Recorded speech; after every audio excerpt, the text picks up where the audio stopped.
नमस्कार विद्यार्थ्यांना. आज व्हीआयपी ट्युशन क्लासेस मध्ये आपलं सहर्ष स्वागत आहे. आपण या ठिकाणी एक बघणार आहोत जो की तुमचा ट्रिग्नोमेट्री टेबल आहे. त्या ठिकाणी ट्रिग्नोमेट्री टेबल हा त्या ठिकाणी पाठांतर करायचा नसतो. तो कसा एक ट्रिक ना त्या ठिकाणी लक्षात ठेवायचा असतो आपल्याला. त्या ठिकाणी त्यासाठी फक्त तुम्हाला एक 5 ते 6 व्हॅल्यू लक्षात पाहिजे तर पूर्ण त्या ठिकाणी ट्रिग्नोमेट्रिक टेबल काय पाहिजे लक्ष देऊ शकतो. तर आपण ते कसं आहे ते बघूया. तर आपण या ठिकाणी ट्रिग्नोमेट्रिक रेशियोज बघणार आहे. तर ट्रिग्नोमेट्रिक रेशियोज बघा म्हणजे पहिल्यांदा साइन थीटा येणार तुमचा, त्यानंतर तुमचा येतो कॉस थीटा, त्यानंतर येतो तुमचा टॅन थीटा, त्यानंतर येतो तुमचा कॉसेक थीटा, त्यानंतर येतो तुमचा सेक थीटा आणि लास्टला येतो तुमचा कॉट थीटा. हे झाले तुमचे रेशोज.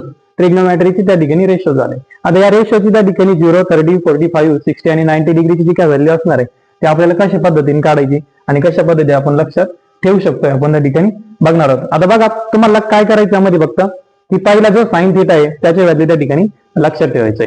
आता साइन थीटा मध्ये बघा आपल्या गणिताची सुरुवात 0 पासून होते. मग 0 डिग्रीला या ठिकाणी येणार आहे 0. 30 डिग्रीची व्हॅल्यू तुमची 1/2, त्याच्यानंतर आहे 1/√2, नंतर येतं तुमचं √3/2, नंतर येतंय 1. इथपर्यंत तुम्ही लिहिलं. आता साइन थीटाची व्हॅल्यू लिहिल्यानंतर तुम्हाला काय करायचंय त्याचीच रिपीट त्या ठिकाणी लिहायचंय कॉस थीटासाठी. तर आपण लिहिणार आहे 1, त्यानंतर येईल तुमचं √3/2, नंतर येतंय 1/√2, नंतर 1/2, नंतर येतंय 0.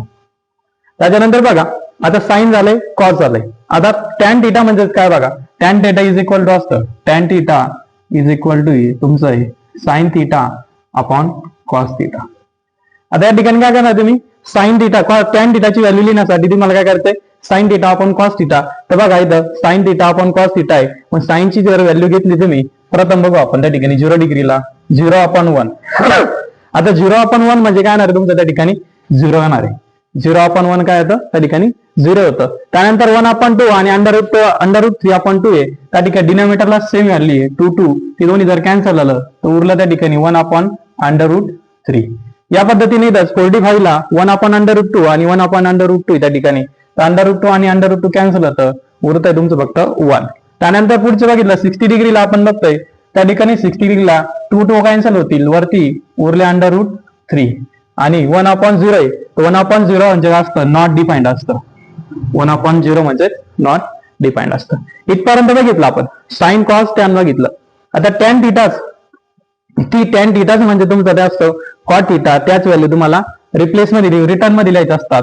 आता 0 डिग्रीला येईल तुमचं नॉट डिफाईन्ड, नंतर येईल तुमचं √3, नंतर येईल 1, नंतर येत आहे 1/√3, नंतर येत आहे 0.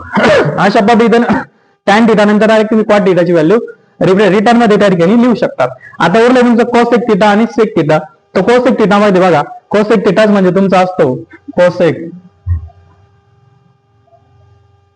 Cosec theta is equal to 1/sin theta. काय घ्यायचं आहे 1/sin थीटा. आता या ठिकाणी काय घ्यायचं तुम्हाला बघा 1/sin थीटा आहे. आता 1 म्हटल्यावर तुम्ही साइनची व्हॅल्यू या ठिकाणी बघितलं 0 आहे. त्या ठिकाणी 1/0 जर घेतलं तर 1/0 ची व्हॅल्यू कधी पण प्ले असते not defined, sorry reciprocal not defined येणार. इथं काय येणार आहे नॉट डिफाईन्ड येईल तुमचं.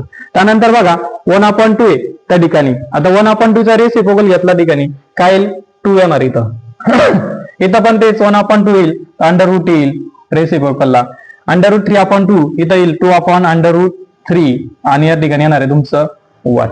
आता तुम्हाला परत तेच करायचं रिप्लेस मध्ये व्हॅल्यू लिहायची. कॉसेक थीटाची व्हॅल्यू लिहिली, मग कॉसेक नंतर सेकची लिहायची असेल तर कॉसेक तुम्हाला रिटर्न करायची. मग इथे लिहायचं 1, इथे लक्षात 2/√3, इथं √2, इथं येणार आहे तुमचं 2 आणि इथं येईल नॉट डिफाईन. अशा पद्धतीने आपण हा ट्रिग्नोमेट्रीचा टेबल फक्त साइनच्या व्हॅल्यू पार्ट लक्षात ठेवून बाकी पूर्णपणे आपण त्या ठिकाणी ट्रिग्नोमेट्रीचं टेबल लिहू शकतो. सोप्या आणि साधे सिंपल मेथड.